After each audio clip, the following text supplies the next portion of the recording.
Assalamualaikum warahmatullahi wabarakatuh. Sobat Lutfi Info dimanapun berada, welcome to my channel YouTube Lutfi Info, YouTuber santai yang membuatnya terlelap hingga tertidur. Gerakannya seperti badai yang membuatnya terkejut hingga terbangun dari tidur. Salam takdim untuk semua. Bismillahirrahmanirrahim. Assalamualaikum warahmatullahi wabarakatuh. Takbir. Saya ingin sampaikan dan tegaskan pada kesempatan persidangan dalam agenda pledoi hari ini, sesuai tuntutan yang disampaikan oleh saudara jaksa penuntut umum, bahwa ternyata Gus Dur ini sudah difitnah 2 kali oleh penguasa. Apa fitnah itu? Yang pertama, Gus Dur telah difitnah telah melakukan penodaan agama dengan pasal penodaan agama karena Gus Dur membimbing saudara Bambang Trimulyono melakukan mubahalah terkait ijazah palsu Presiden Jokowi. Ini adalah fitnah. Kenapa saya katakan fitnah? Karena sebelumnya melalui Direktorat Tindak Pidana Cyber Barreskrim Mabes Polri, kasus ini yang paling pertama kali disampaikan kepada publik adalah kasus penodaan agama. Kasus mubahalah yang berimplikasi pada penodaan agama. Sementara mustahil sekali seorang yang berakidah Islam, mengimani ajaran Islam, mempraktikkan mubahalah, kok dituduh menodai agama.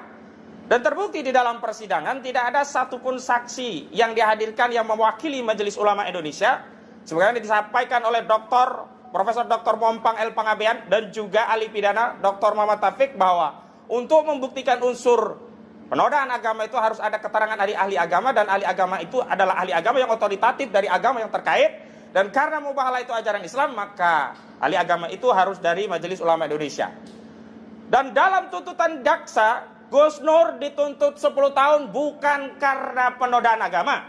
Sehingga koar-koar sebelumnya menyatakan Gus Nur melakukan penodaan agama, ini adalah fitnah keji, framing jahat yang ingin mendiskreditkan Gus Nur sebagai pelaku penodaan agama. Takbir. Yang kedua, Gus Dur juga dituduh melakukan pecah belah dengan menyebarkan kebencian dan permusuhan berdasarkan sara, suku, agama, ras, dan antar golongan. Berdasarkan ketentuan pasal 28 ayat 2 junto pasal 45 ayat 2, di mana ancaman pidananya 6 tahun penjara. Tapi nyatanya jaksa tidak menuntut berdasarkan pasal ITE, pasal penyebaran kebencian dan permusuhan berdasarkan suku, agama, ras, dan antar golongan. Ini lagi-lagi membuktikan bahwa tuduhan kepada Gus Dur yang sebelumnya dianggap menyebarkan kebencian, permusuhan, dan sara adalah fitnah. Faktanya tidak terbukti, dan jaksa hanya bukan menuntut 10 tahun penjara berdasarkan pasal ini, tetapi jaksa menuntut dengan pasal kabar bohong. Yang ketiga, pasal kabar bohong ini pun adalah pasal yang sangat-sangat dipaksakan. Kenapa? Ketika Bambang Trimulyono menulis buku Jokowi Undercover yang bertema lelaki berijazah palsu, di sana diterangkan bahwa khususnya ijazah SMA Joko Widodo adalah palsu. Ya, data-datanya diambil dari Joko Wahyudi, dan kemudian SD SMP-nya sekuelnya disesuaikan, dan S1-nya menurut Bambang Trimulyono tidak pernah kuliah di UGM sehingga tidak memiliki ijazah S1 UGM. Itu dianggap sebagai berita bohong. Jadi ijazah palsu dianggap sebagai berita bohong. Padahal sampai pembuktian terakhir dan hingga pledoi ini akan dibacakan, hari ini pembacaan pledoi, tidak pernah dihadirkan 1 lembar pun ijazah asli dari saudara Joko Widodo. Apakah itu ijazah SD, SMP, SMA, juga S1-nya. Kalau Bambang Tri dan juga Gus Dur dituduh mengedarkan kabar bohong, maka harus ada kabar benarnya. Kalau ijazah palsu Jokowi dianggap sebagai kabar bohong, maka harus ada ijazah aslinya. Dan kewajiban bagi jaksa penuntut umum sesuai dengan kaidah agama yang disampaikan oleh ahli agama dari jaksa sendiri, yakni Kiai Haji Misbahul Munir, yang menyatakan al-bayyinatu ala mudda'i wal yaminu ala man inkaros. Ya, bukti itu kewajiban bagi yang menuduh, mendakwa.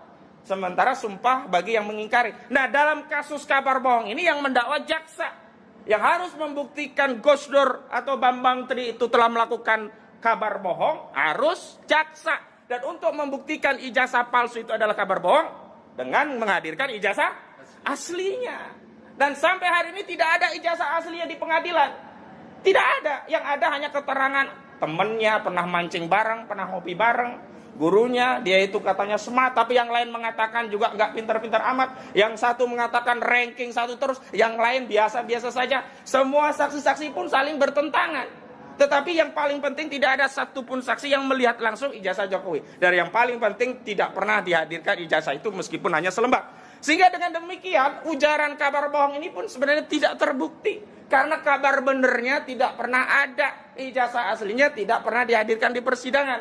Karena itu dengan dalih apapun sebenarnya ya Bambang Trimolono termasuk juga Gus Dur yang hari ini didakwa oleh jaksa penuntut umum dengan 10 tahun penjara semestinya harus divonis bebas atau setidak-tidaknya divonis lepas.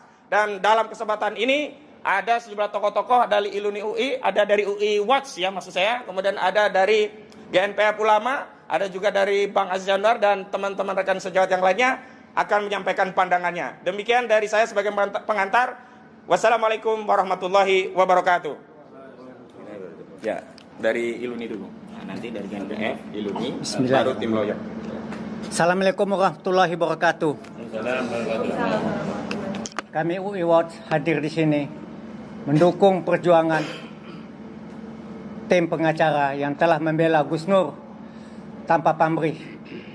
Seperti yang kita ketahui, hukum di Republik ini tumpul ke atas, tumpul ke bawah, tajam ke bawah, tumpul di atas. Nah, kami berharap hukum pada saat ini ditegakkan sebagaimana mestinya.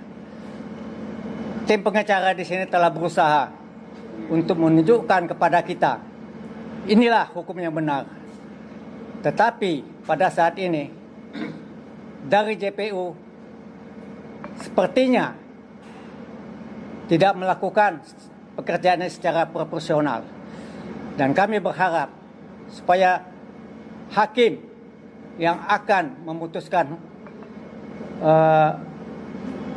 pengadilan ini supaya membebaskan Gus Nur yang telah membela dan berusaha untuk menegakkan keadilan di Republik ini. Saya rasa demikian. Dan mungkin ada teman saya yang akan nambahkan.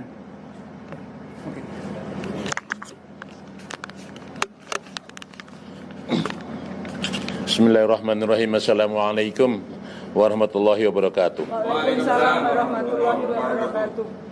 Ya, kami sesuai dengan prinsip bahwa kami selalu ingin menegakkan yang terbaik untuk negara itu, yaitu negara yang adil, yang benar, yang jujur, yang bermoral. Hukum adalah bagian daripada tata aturan bermoral. Kalau hukum saja sudah diacak-acak, kalau hukum aja ditegakkan dengan tidak benar, maka moral kita sudah rusak. Di atas hukum ada etika, dan di atas etika ada akhlak. Etika adalah tingkat tertinggi dari budi pekerti atau kebijakan atau kearifan dari masyarakat, di masyarakat manapun adalah etika.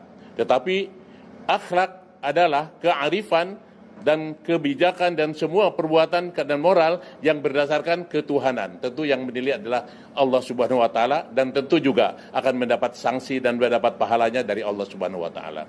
Karena itu kami ingin di negeri ini ditegakkan hukum yang benar, dan kami betul-betul melihat bahwa Gus Nur adalah warga negara yang baik yang menegakkan norma-norma kewarganegaraan yang benar, dan beliau sudah 2 kali ini dituntut sepertinya dengan masalah yang sama. Oleh karena itu kami minta agar benar-benar pengadilan ini, Bapak Hakim, bisa memberikan keputusan yang adil dalam perkara ini, dan bebaskanlah saudara Gus Nur dengan sebaik-baiknya, dan tegakkanlah keadilan dengan sebenar-benarnya, dan tegakkanlah moral dengan sebenar-benarnya. Karena moral adalah bagian daripada harga dari bangsa ini. Demikian, terima kasih.